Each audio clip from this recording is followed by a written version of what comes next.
जय हिंद। आज देखते हैं गोलीय दर्पण।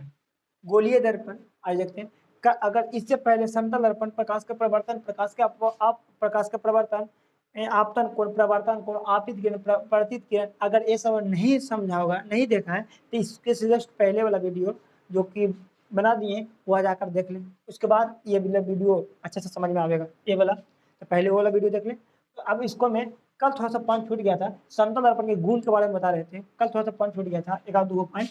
पहला पॉइंट उसमें वो भी बताए थे, उसमें और भी पॉइंट ऐड कर लेना।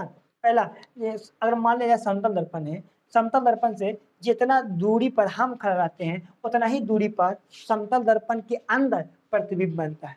ऐसा लगता है कि अगर दीवार में पूरा समतल दर्पण लगा हुआ है, हम खड़े रहते हैं तो लगता है कुछ कि हम जितना दूरिया पर खड़ा है, दर्पणमा के अंदर जाकर उतना ही दूरिया पर ऊपर बना हुआ है, ऊपर बना हुआ है। ऐसा प्रतीत होता है। दीवार के लगता है कि तोड़ करके लगता है कि एकदम लंबा तक घर है, ऐसा प्रतीत होता है। समतल दर्पण में जितना दूरी पर वस्तु होता है उतना ही दूरी पर प्रतिबिंब होता है। यानी कि पहला, इसके बाद अगला गुण उसमें ऐड कर लेना समतल दर्पण के गुण में कि प्रतिबिंब दूरी अब बराबर वस्तु दूरी। समतल दर्पण के प्रतिबिंब दूरी और वस्तु दूरी बराबर होता है। दूसरा पॉइंट इसी में अगला पॉइंट होता है, अगला पॉइंट कि समतल दर्पण में हमेशा जितना भी प्रतिबिंब बनेगा सब आभासी बनता है। आभासी, और आभासी प्रतिबिंब कभी भी पर्दा पर प्राप्त नहीं किया जा सकता है। अब आभासी प्रतिबिंब क्या है, पर्दा पर प्राप्त की, इसको आगे तुरंत समझेंगे आगे, इसीलिए अभी आभासी और इसको आभासी इसको भी रहने दिया जाए। यहाँ तक समतल दर्पण हो गया। अच्छा, तीसरा पॉइंट और छूट गया था, बहुत इंपॉर्टेंट पॉइंट है, बहुत बार पूछ भी दिया क्वेश्चन हर जगह, कि समतल दर्पण का फोकस दूरी, समतल दर्पण का फोकस दूरी, फोकस तथा वक्रता क्या, वक्रता त्रिज्या, फोकस दूरी। समतल दर्पण का फोकस दूरी और वक्रता त्रिज्या कितना होता है? होता है अनंत, अनंत होता है। अब कैसे होता है? मान लेते समतल दर्पण है, समतल दर्पण है, समतल दर्पण है। जब यहाँ से कहूँ से भी प्रकाश डालेंगे, जहाँ से जाएगा उधर से लौट जाएगा, जहाँ से जाएगा उधर, जहाँ डालेंगे उधर से लौट गया, जहाँ भी डाल रहे हैं जहाँ डालेंगे वहाँ, यानी कि इसका कोई अंत नहीं है, अंत नहीं है, इसलिए नाम पड़ गया अनंत, नाम पड़ गया अनंत। इसीलिए समतल दर्पण का फोकस दूरी और वक्रता त्रिज्या कितना होता है? अनंत होता है। समतल दर्पण का फोकस दूरी और वक्रता त्रिज्या अनंत होता है। फोकस दूरी, अच्छा फोकस दूरी और वक्रता त्रिज्या दोनों अनंत है। अब फोकस दूरी थोड़ा सा क्या होता है आगे तुरंत इसके बाद जैसे समझेंगे फिर अपना समझ में आ जाएगा। वक्रता त्रिज्या क्या होता है समझेंगे तुरंत, अभी जिसके जस्ट आगे समझते हैं। बस यहाँ तक बस याद रखो कि समतल दर्पण का फोकस दूरी और वक्रता त्रिज्या अनंत होती है। यहाँ तक समझ में आ गया हो? आगे आप चलते हैं। यहाँ के बाद आप समझते हैं गोलीय दर्पण।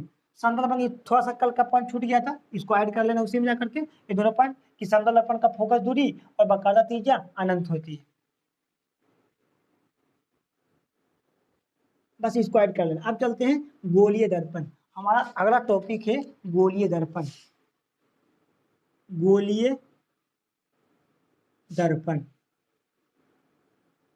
गोलीय दर्पण, स्फेरिकल मिरर, स्फेरिकल मिरर। आगे समझते हैं गोलीय दर्पण होता क्या है।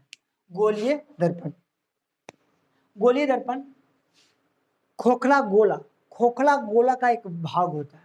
गोलीय दर्पण खोखला गोला का एक भाग होता है, यानी कि खोखला ले लेना है गोला, कांच का, कांच का, लोहा का नहीं, कांच का, टीन का नहीं, कांच का, कांच का खोखला गोला ले लेना है, कांच का खोखला गोला ले लेना है। अब यहाँ से इसको काट देंगे, दो भाग में बन जाएगा, दो भाग में बन जाएगा। बचपन में गेंदा खेला होगा, जिसको कहते हैं गुद्दी वाला गेंदा, फट जाता है तो दो ऐसे बन जाता है, दो ऐसे बन जाता है, दो ऐसे बन जाता है। देखा होगा, बचपन में खेला भी होगा ऐसा। हम लोग इसमें फट जाता था, इसको नदी बना करके इसको में चारा खिलाते थे भैंस के, मतलब कि ऐसे ही तनिको में खेलते थे। तो ये हो गया, यानी कि इसको दो भाग में बांट दिए। अब दो भाग में बांट दिए, अब इसको किया कुछ, इसको एओ के एने से रंग दिया, एओ के ई पटी से रंग दिया। रंगने का मतलब रखने का मतलब होता है कि इसको silver silver AgBr silver bromide से, सिल्वर ब्रोमाइड यानी कि सिल्वर चांदी से इसको ऊपर से एक तरफ से रंग दिया जाता है। ऐना घर में सबको होगा, उधर चमकता का है, उसको ऊपर सिल्वर का लेप लगा देता है, सिल्वर AgBr का लेप लगा देता है, जिससे वह उसका लेप बहुत पतला हो जाता है, पेंट के बराबर पूरा लेप लगाता है, तो वह चमकीला होता है। तो इसको पर भी ऊपर से लेप लगा दी कौन सी का, सिल्वर का, इसको बोलते हैं कलाई कर देना, कलाई कर देना, कलाई, इसको रंग देना कलाई कराता है, इसको रंग दिए कलाई, ये रंजित कर दिए, रंजित कर दिए, कलाई कर दिए, रंग दिए कलाई, समझते हैं। एक तरफ से इसको एक तरफ से रंग दिए, इसको अंदर से रंग दिए, इसको बाहर से रंग दिए, यहाँ तो कोई दिक्कत। आप समझते हैं कि यह होता क्या है। आप गोलीय दर्पण, गोलीय दर्पण बता दिए कि वह खोखला गोला का भाग होता है, गोलीय दर्पण खोखला गोला का भाग होता है। अब इसको काट दिए तो दो भागों में बट गया, तो इसीलिए गोलीय दर्पण दो प्रकार के, गोलीय दर्पण, गोलीय दर्पण दो प्रकार के होते हैं, गोलीय दर्पण दो प्रकार के होते हैं। समझते कौन कौन होता है, कौन कौन होता है। अब यहां से रंग दिया एने वाला, एक में रंग दिया ओने वाला, इसको में रंगा एने वाला, यानी कि आप वस्तु को देखना है तो एने से एने रखेंगे तो दिखाई देगा, एने रखेंगे तो इधर दिखाई देगा। अरे एने तो रंगल ना है, एने रंगल है तो इन्हें से कैसे देख सकते हैं, इसे देखना है तो इधर रहेगा वस्तु, इसको में देखना हो तो उन्हें रंगल नहीं, तो उन्हें से देख नहीं सकते, वस्तु के एने रखना पड़ेगा।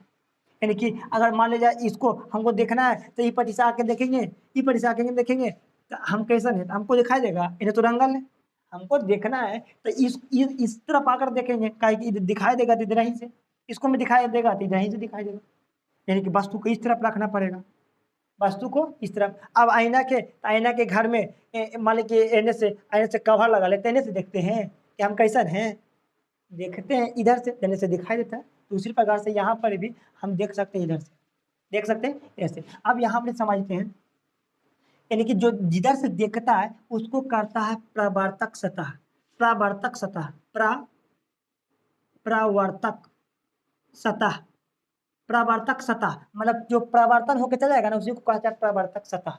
तो जैसे से देखते हैं प्रवर्तक सतह, इसका प्रवर्तक सतह ये हो गया, इसका प्रवर्तक सतह ये हो गया, प्रवर्तक सतह समझ जाते हैं। प्रवर्तक समझ में आ गया, जिधर से वस्तु को जिधर से वस्तु को रखा जाता है उसको उस सतह को प्रवर्तक सतह कहा जाता है। तो हम पूछने वाला क्वेश्चन बस समझने के लिए बता दिए प्रवर्तक सतह। अब यहाँ समझते हैं, प्रवर्तक सतह समझ में आ गया होगा। अब देखो, अब ये दर्पण दो प्रकार का होता है, गोलीय दर्पण दो प्रकार के। अब समझते हैं कि इसका नाम कौन सी है, इसका नाम कौन सी है, इसका नाम ट्रिक के साथ याद करते हैं, ट्रिक के साथ चुटकी में। देखो यहाँ ये आपको कौन दर्पण नहीं पता है, हम खाली नाम लिख देते हैं, इसका हम लिख देते हैं अपने मन से उत्तल दर्पण। अब सही है ये गलत पता चल जाएगा, इसका नाम है अवतल, अवतल दर्पण, अवतल दर्पण। ज्यादा नीचे साइड हो गया ना, इसको ऊपर कर देते हैं लिख करके।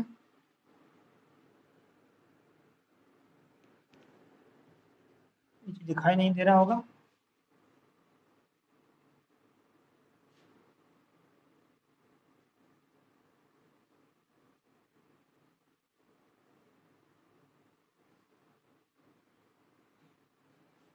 यहाँ इसका नाम दे दीजिए अपने मन से उत्तल, इसको अवतल। उत्तल के इंग्लिश में होता है convex, convex mirror, concave mirror, concave mirror, convex उत्तल दर्पण, अवतल दर्पण, उत्तल दर्पण अवतल दर्पण।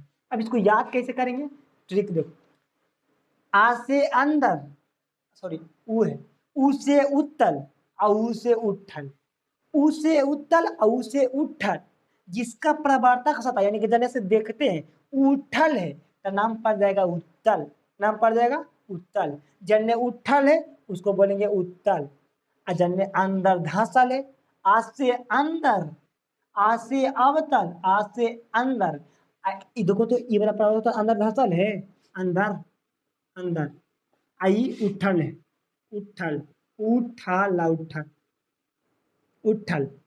तो जिसका प्रवर्तक सत्ता उठल है यानी कि जने से देखते वो वाला उठल है तो नाम पड़ जाएगा उत्तल। जने धसल है, अंदर धसल है तो आज से अंदर आज से अवतल तो हो जाएगा क्या, अवतल। अवतल याद हो गया होगा। जिसका प्रवर्तक सत्ता ऊपर की ओर उठा है, जने से देखते हैं उठल है तो नाम पड़ जाएगा उत्तल। जने से देखते हैं वो अंदर धसल है तो नाम पड़ जाएगा अवतल। क्या, अवतल। अब मान लीजिए इन्हें से रंगल है, इन्हें से रंगल है तो इन्हें से देखेंगे, इन्हें से देखेंगे, आइए इन्हें से धसल है तो नाम पड़ गया आज से अंदर आज से अवतल, इसका नाम पड़ गया अवतल दर्पण। ठीक, अब इसी को हम एन्ने से रंग देते हैं तो एन्ने से रंग दिए तो एन्ने से देखेंगे ये पर चीज दिखाई देगा, इन्हें रंगल ना।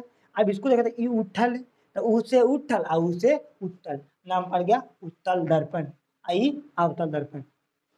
समझ में आ गया होगा। आप इसको हम समझते हैं, थोड़ा सा और पॉइंट समझते हैं इसके बाद। तो हमारा गोली दर्पण क्या है समझा दिए, डिप्रेशन लिख लेना, बोल दिए लिख लेना। गोली दर्पण के कितने प्रकार होते हैं लिख देना, 2 प्रकार के, चित्र विपादना उत्तल और अवतल, उत्तल और अवतल। ठीक बता दिए कैसे याद करना है। चलो कंप्लीट यहाँ था। आप समझते हैं दर्पण के भाग, दर्पण के भाग, दर्पण का भाग समझते हैं। दर्पण का भाग होता क्या क्या, दर्पण है, दर्पण में पहला भाग होता है ध्रुव। ध्रुव होता क्या है, ध्रुव के समझते हैं, ध्रुव होता क्या है। ध्रुव दर्पण के, ये दर्पण है, दर्पण के मध्य बिंदु को, दर्पण के मध्य बिंदु को ही ध्रुव कहा जाता है। दर्पण के मध्य बिंदु को ही ध्रुव कहा जाता है। ये भी दर्पण है, दर्पण के मध्य बिंदु को ध्रुव कहा जाता है। और ध्रुव को हमेशा P से सूचित किया जाता है, ध्रुव को हमेशा P से सूचित किया जाता है। यहाँ तक कंप्लीट। ध्रुव को हमेशा P से सूचित किया जाता है। ध्रुव क्या, दर्पण के मध्य बिंदु को ध्रुव कहा जाता है। ध्रुव इंग्लिश में पोल, ध्रुव समझ में। ध्रुव को हमेशा P से सूचित किया जाता है। कंप्लीट यहाँ तक। ध्रुव के बाद आता है अगल का वक्रता केंद्र। वक्रता केंद्र, वक्रता केंद्र, वक्रता केंद्र होता क्या, वक्रता केंद्र। अब वक्रता केंद्र समझते हैं। नीचे वाला आप समझ में आ गया, नीचे वाला में डाल देते हैं। अब अपना लिख लेना, नीचे में डाल देते हैं। वक्रता केंद्र होता क्या है, वक्रता केंद्र समझते हैं। वक्रता केंद्र, अरे देखो ये वाला काटे हैं तो कोई ना कोई गोलवा से काटा होगा ना। मान लेते ये वाला गोलवा से काट, ये वाला जो है, ये वाला गोलवा का इसको काट करके इसे, इसको काट करके यह बना दिए, काट करके बना दिए। अब बताओ ये गोलवा है तो इसका बीचवा में कहीं ना कहीं केंद्रवा होगा ना, केंद्रवा होगा। अब यही केंद्रवा कैसे काट दिए तो इसका भी केंद्र यहाँ पे रहेगा, एक का भी केंद्र बनाएगा, मतलब कि दोनों एक के साथ है, दोनों एक के काट देंगे तो आधा आधा बटेगा ना बिंदुआ। तो इसका ये आधा बांट दिए और इसका यहाँ आधा बांट दिए तो इसका डिप्रेशन हो गया क्या, वो वक्रता केंद्र का डिप्रेशन क्या हो गया कि गोलीय दर्पण, वक्रता केंद्र ना, वक्रता केंद्र बोले कि वह दर्पण जो जिस गोले का भाग होता है, ये दर्पण यानी कि जो दर्पण, वह दर्पण जिस गोले का भाग होता है उसकी केंद्र को उस दर्पण का वक्रता केंद्र कहा जाता है। समझ में आ गया। ये दर्पण का केंद्र, ये दर्पण यानी कि जो दर्पण जिस दर्पण का भाग होता है, और ये इसी का ना भाग है, जिस दर्पण का भाग होता है इसकी केंद्र को दर्पण का वक्रता केंद्र कहा जाता है। इसको रटना नहीं है, रटना नहीं है, कि पूछे नहीं जा रहा एग्जाम में कि वक्रता केंद्र क्या होता है, बस समझने के लिए बताना है, बता रहे हैं कि मतलब वक्रता केंद्र अगर नहीं पता रहेगा तो न्यूमेरिकल नहीं बनेगा, इसीलिए इसको पता होना जरूरी है।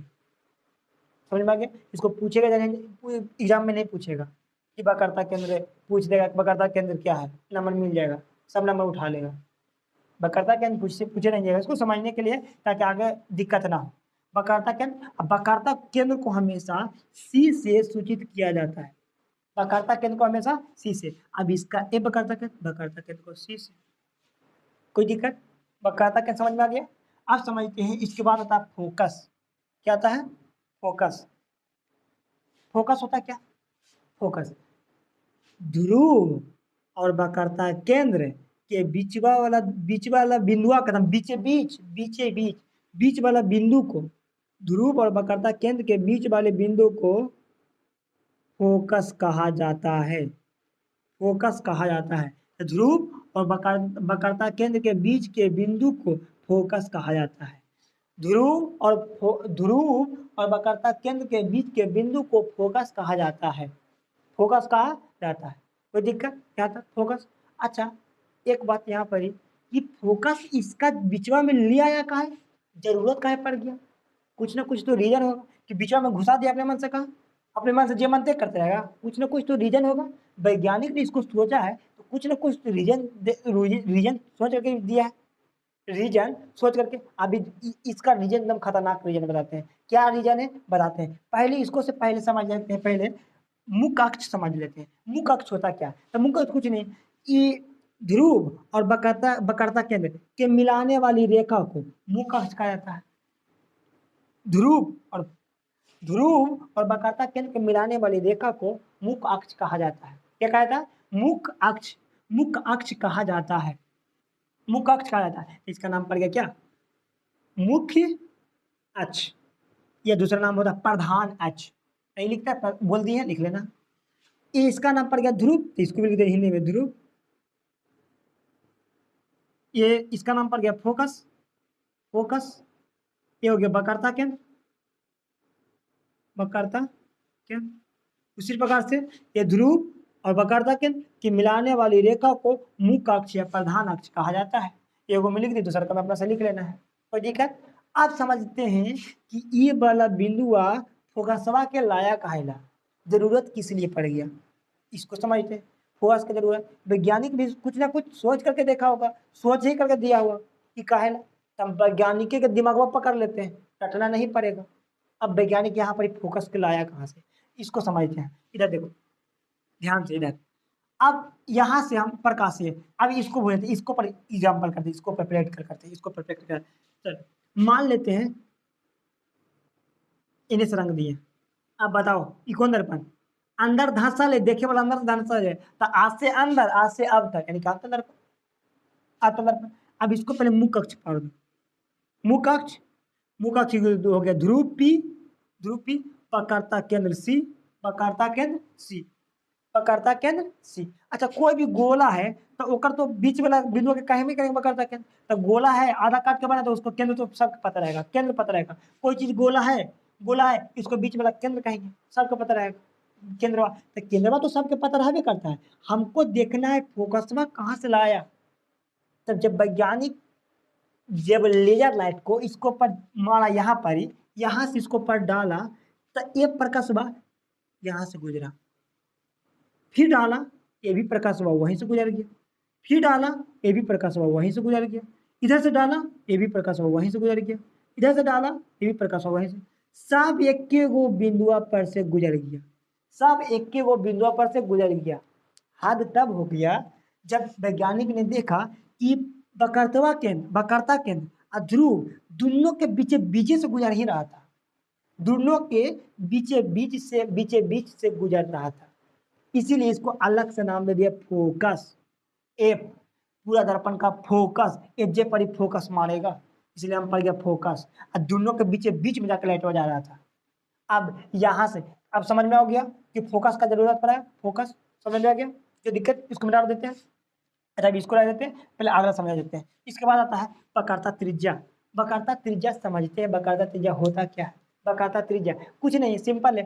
अरे पढ़ा होगा 9th में भी वृत्त वगैरह पढ़ा होगा। वृत्त में पढ़ा होगा कि गोला और गोला के बीच में होता केंद्र, और केंद्र से परिधि तक के दूरी को त्रिज्या कहते हैं। क्या कहते हैं? त्रिज्या। केंद्र से परिधि तक के दूरी को क्या कहते हैं? त्रिज्या। क्या कहते हैं? त्रिज्या। अब इसको समझते हैं, त्रिज्या होता क्या है। देखो, तो एक में तो केंद्र से ध्रुव ही ना परिधि ये वाला परिधि, तो ध्रुव को केंद्र से ध्रुव को मिलाने वाली रेखा को वक्रता त्रिज्या कहा जाता है, जिसे कैपिटल आर से सूचित किया जाता है। कैपिटल आर से। तो ध्रुव ये हो गया,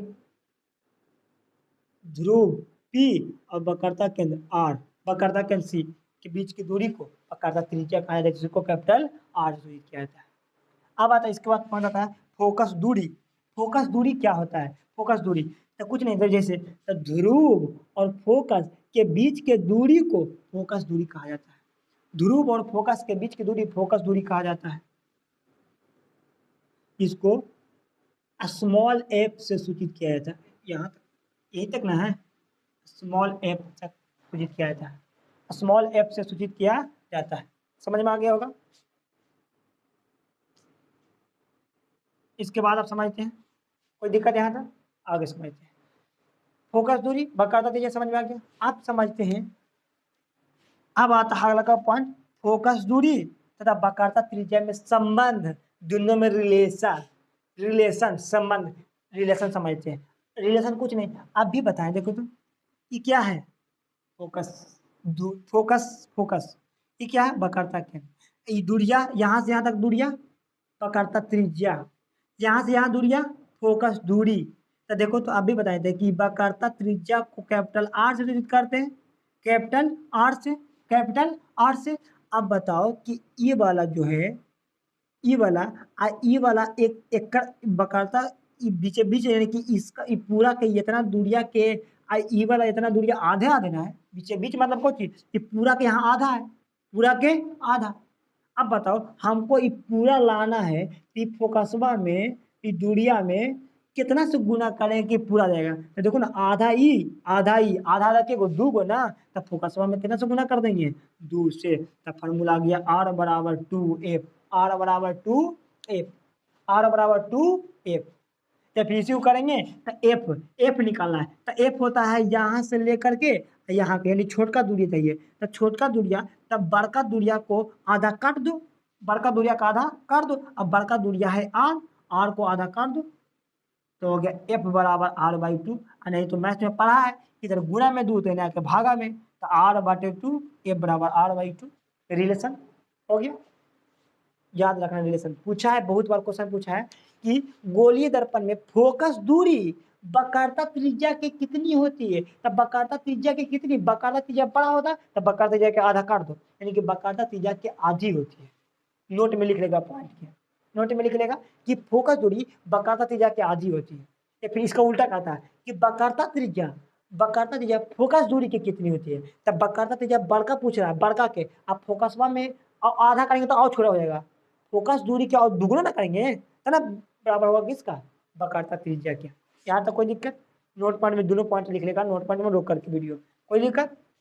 रिलेशन समझ में आ गया। आप समझते बीम ऑब्जेक्ट यहाँ तो कोई इसको मिटा देते हैं, कोई दिक्कत नहीं, लेना चाहता है स्क्रीनशॉट लेकर के उसको पेपर नोट्स कर लेगा, मिटा देते हैं, कोई ज़रूरत है इसमें नहीं है।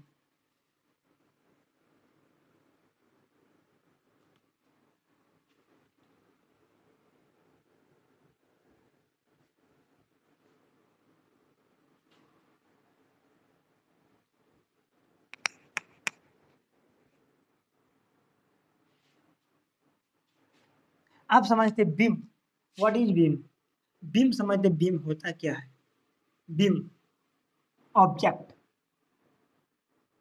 बीम घर वाला बीम, अरे बोला घर वाला बीम नहीं है, बीम होता कोई चीज वस्तु को, ऑब्जेक्ट माने वस्तु, कोई वस्तु के क्या कहेंगे, बीम कहेंगे, कोई वस्तु को बीम कहेंगे। तब बीम को हमेशा रखना है, तो बताओ कने रखेंगे, इन्हें रखेंगे, इन्हें रखेंगे तो दिखाई देगा, इन्हें रखने से कोई फायदा है, इन्हें रखेंगे तो है ना उसको दिखाई देगा। तब बीम को हमेशा जैसे देखता है उधर ही से रखा जाता है बीम को। बीम कुछ नहीं, बीम वस्तु को कहते हैं क्या, बीम, बस कुछ नहीं, इसको डिफिनेशन लिखने की जरूरत नहीं है। इसके बाद आता है प्रतिबिंब, प्रतिबिंब इंपॉर्टेंट क्वेश्चन यहाँ से आ जाता है, शुरू हो जाता है प्रतिबिंब। बिंब समझ में आ गया। अब प्रतिबिंब नाम पर क्या, प्रतिबिंब, बिंब माने वस्तु और प्रति माने इमेज, वस्तु के प्रति, वस्तु का जो छाया मतलब उसी को कहेंगे प्रतिबिंब। प्रतिबिंब होता क्या है, प्रतिबिंब समझते हैं, देखो प्रतिबिंब होता क्या,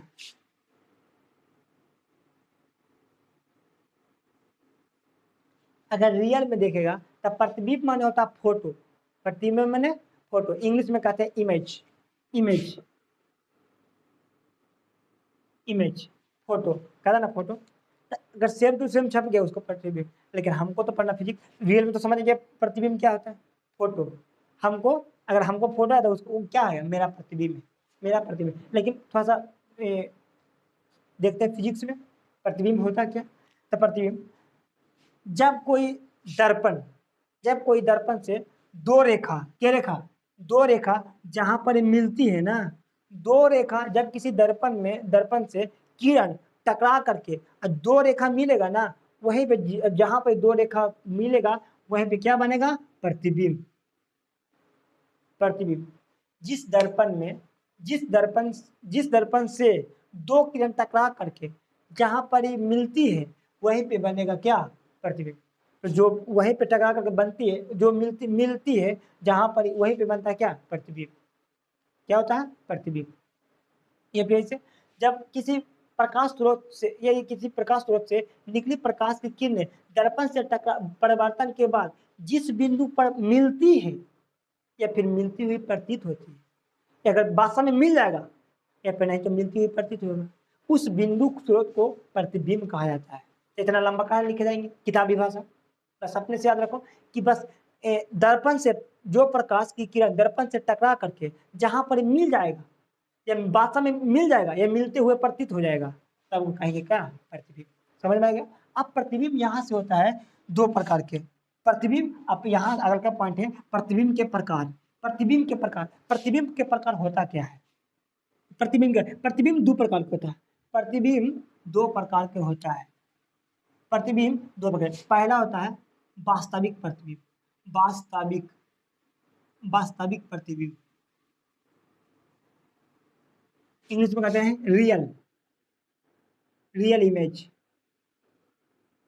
रियल इमेज। दूसरा होता है काल्पनिक प्रतिबिंब। काल्पनिक प्रतिबिंब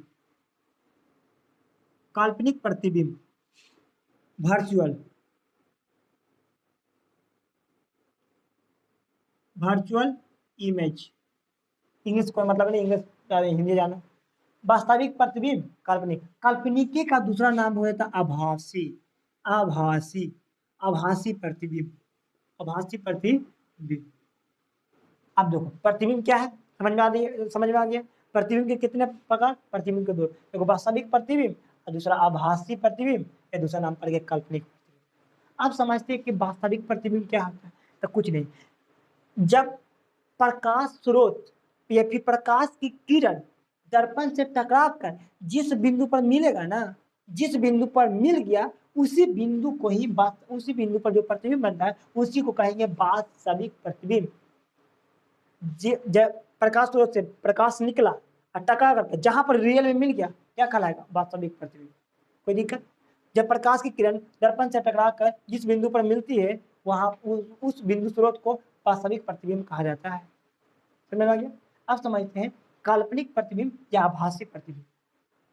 काल्पनिक प्रतिबिंब रियल, देखो लिख रहा हूं एक काल्पनिक मतलब कल्पना करो, कल्पना। आभास नहीं होना चाहिए, आभासी मतलब कि रियल में नहीं होना चाहिए, उसी को कहेंगे काल्पनिक। तो काल्पनिक होता क्या, जब प्रकाश की किरणें दर्पण से प्रवर्तन के बाद रियल में मिले नहीं, मिलते हुए इसको प्रतीत करवाएंगे, उसके सामने खींच करके उसको बाद कटवाएंगे ना, जहां पर दुल्हन करेगा ना, तब वहां पर जो प्रतिबिंब बनेगा उसको कहेंगे काल्पनिक प्रतिबिंब। क्या कहेंगे, काल्पनिक प्रतिबिंब। समझ में आ गया। तो किसी बिंदु स्रोत से प्रकाश की किरणें दर्पण से परिवर्तन के बाद वास्तव में ना मिले, यानी कि वास्तव में ना मिले, तब वहां पर ही जहां पर वास्तव में नहीं मिले उसको मतलब काल्पनिक रेखा करके खींच करके मिलावेंगे, तब उसको कहेंगे काल्पनिक रेखा, काल्पनिक प्रतिबिंब या आभासी प्रतिबिंब। अब रियल तो किताबी भाषा हो गया। अब रियल में समझते हैं वास्तविक प्रतिबिंब क्या आता है, आभासी प्रतिबिंब क्या होता है। तो या फिर जैसे अभी तुम लोग हमको देख रहा है, हमारा प्रतिबिंब बन रहा है मोबाइल में। अभी जब तुम प्रतिबिंब बन रहा है तो वो प्रतिबिंब क्या होता है, वास्तविक प्रतिबिंब। वास्तविक प्रतिबिंब को हमेशा पर्दा पर दिखाया जा सकता है। जैसे सिनेमा हॉल में पर्दा पर दिखता है, तो पर्दा पर जो दिख रहा है वो पर कौन सा प्रतिबिंब दिख रहा है, वास्तविक प्रतिबिंब। तब तो कहे थे यहाँ पर समतल दर्पण में सबसे पहले बताते हैं कि वास्तविक आभासी प्रतिबिंब को पर्दा पर प्राप्त नहीं कर सकते हैं, कि इसको कल्पना कर रहे हैं। अब कल्पना करके हम बता सकते हैं, छाप सकते हैं नहीं। काल्पनिक प्रतिबिंब को पर्दा पर प्राप्त नहीं कर सकते, लेकिन वास्तविक प्रतिबिंब को पर्दा पर प्राप्त कर सकते हैं। जैसे एग्जाम्पल में समझेगा, एग्जाम्पल में वास्तविक प्रतिबिंब का एग्जाम्पल है, जैसे हमारे आंख पर जो प्रतिबिंब बनता है वो होता है वास्तविक प्रतिबिंब। वास्तविक उल्टा बनता है, लेकिन दिमाग के अंदर जो क्षमता होता है वो प्रतिबिंब को सीधा करके हमको सीधा प्रतीत पाता है। अगर अगर जो अगर वो खत्म हो जाएगा तो हर चीज उल्टा दिखाई पड़ेगा। हम हर चीज का प्रतिबिंब रेटिना पर उल्टा बनता है, लेकिन उसको सीधा करके प्रतीत कराता है दिमाग में। प्रतिबिंब वास्तविक प्रतिबिंब समझ में आ गया? आंख पर बनता है, मोबाइल में, पर्दा पर, टीवी में, सब में कौन सा प्रतिबिंब? वास्तविक। काल्पनिक प्रतिबिंब क्या होता है? जो कल्पना करके, जैसे समतल दर्पण में जो प्रतिबिंब बनता है वो रियल नहीं बनता है, काल्पनिक प्रतिबिंब बनता है।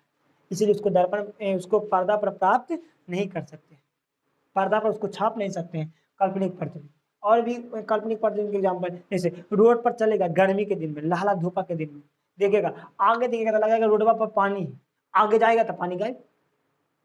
कौन सा प्रतिबिंब? काल्पनिक या आभासी प्रतिबिंब, काल्पनिक या आभासी प्रतिबिंब। यहाँ तक हो गया काल्पनिक प्रतिबिंब, आभासी प्रतिबिंब। अच्छा बस एक पॉइंट और बच रहा, एक पॉइंट और बच रहा, इसको समझ लेते हैं।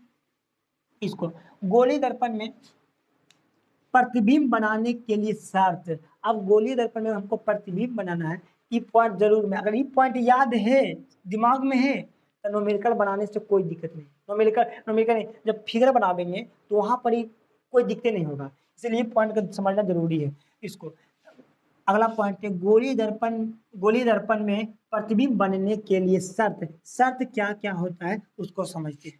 पहला, ये दर्पण हो गया, बताओ कौन सा दर्पण, जल्दी बताओ कौन सा दर्पण? अंदर धसल है, अब तक आज से अंदर, आज से अब तक, अब तक दर्पण। ये क्या खींचे? मुख अक्ष, इसका नाम क्या हो गया? मुख अक्ष। ए ध्रुव पी, ध्रुव पी, इसका वक्रता केंद्र सी, दोनों के बीच बीच रहता फोकस एफ, फोकस एफ। आप देखो जितना भी प्रकाश एक कदम सीधा सीधी आवेगा कहां से गुजरेगा? तो भाई फोकस से गुजरेगा। कहां से गुजरेगा? फोकस से, फोकस से गुजरेगा। जितना भी प्रकाश आवेगा कहां से गुजरेगा? फोकस से गुजरेगा। कहां से? फोकस से। देखो पहला पॉइंट बोला कि हमेशा प्रतिबिंब बनाना है तो जो प्रकाश का किरण होता है ये मुख अक्ष के समानांतर जाना चाहिए। समानांतर मतलब मुख अक्ष सीधा, तो कहां से गुजरेगा? फोकस। दूसरा पॉइंट याद रखना, दूसरा पॉइंट, पहला पॉइंट हो गया, दूसरा पॉइंट, दूसरा पॉइंट देखते हैं कि एगो किरण हो गया, पहली किरण मुख अक्ष से हो जाना चाहिए। दूसरी किरण ये ध्रुव जो है, ध्रुव ध्रुव ध्रुव को अब वास्तु से मिलाना चाहिए, ध्रुव और वास्तु के शीर्ष से, ध्रुव से। दूसरा किरण कहां से? ध्रुव से, ध्रुव से गुजरना चाहिए। कहां से? ध्रुव से, ध्रुव से लेते हुए और कहा ध्रुव, और जहां पर वास्तु रखा है ना उसकी केंद्र से मिला देंगे, जहां कटेगा वहीं क्या बन जाएगा? प्रतिबिंब। ध्रुव और ध्रुव से, दूसरी किरण कहाँ? ध्रुव से। जितना कोण पर ध्रुव पर जाएगा उतना ही कोण से वापस आ जाएगा। ध्रुव पर जैसे जाता है किरण, जब ध्रुव पर यहाँ पर लाइट मारे, यहाँ से लाइट मारेंगे तो ऐसा जाएगा, कहीं टकराएगा या नहीं, और लेंस से तब यहाँ से जाएगा और बेचे से टकराएगा वापस, कहीं मुड़ेगा नहीं। यहाँ से मार दिए, जहाँ जाएगा वजह से टकरा के आ जाए, सीधा मारेगा सीधा चला जाएगा टकरा करके, सीधा मारेगा, सॉरी सीधा मारेंगे तो यहाँ से मारेगा तो इधर पर फेंक देगा, यहाँ से मारेगा तो फेंक देगा, लेकिन सीधा मारेंगे सीधा टकरा के आ गएगा। ध्रुव पर के खासियत है, अगर ध्रुव पर लाइट मारेंगे, लेजर लाइट मारेंगे तो सामने जाएगा और सामने फेंक देगा ध्रुव पर, इसीलिए ध्रुव पर एक किरण खींचना जरूरी है। दूसरा पॉइंट हो गया ये, पहला पॉइंट, दूसरा पॉइंट। और समझते इधर 2 पॉइंट।